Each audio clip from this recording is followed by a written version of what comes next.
네, 오늘 오전에는 국회 정보위원회가 긴급 소집됐는데요. 여기에 참석한 국가정보원이 북측이 김정남을 암살하기 위해서 5년 넘게 준비해왔다고 밝혔습니다. 또 김정남은 마카오에 있는 가족을 만나러 가는 길에 암살을 당한 것으로 파악됐습니다. 취재기자 연결해서 자세히 알아보겠습니다. 전준영 기자. 네, 국회입니다. 네, 국정원이 김정남 피살 사건과 관련해서 이 내용을 보고를 했는데요. 주목할 내용들 좀 정리를 해주실까요?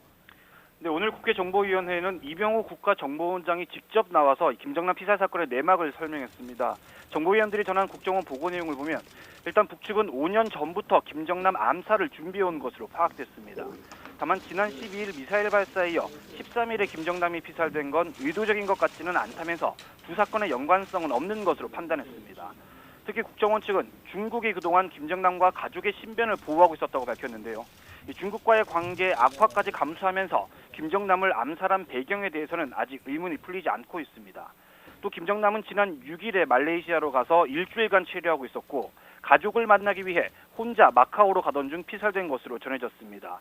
구체적으로 현지 시각 13일 오전 9시쯤 비행기 탑승을 위해 줄을 서 있었는데 여성 2명이 접근한 뒤에 한 명이 김정남과 신체 접촉을 했고 이후에 김정남은 병원으로 옮겨지던 도중에 사망했다는 겁니다. 용의자 여성 2명은 택시를 타고 도주했는데 아직 말레이시아를 탈출하지 못한 것으로 추정됩니다.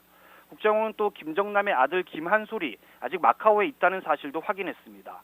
김정남의 부인은 중국 북경에 있고 마카오에 일남 일녀가 있는 것으로 전해졌습니다.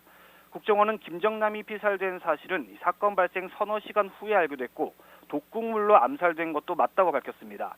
다만 이 암살에 쓰인 도구가 독침인지 아니면 독극물이 담긴 주사인지는 확인이 더 필요하다고 보고한 것으로 전해졌습니다.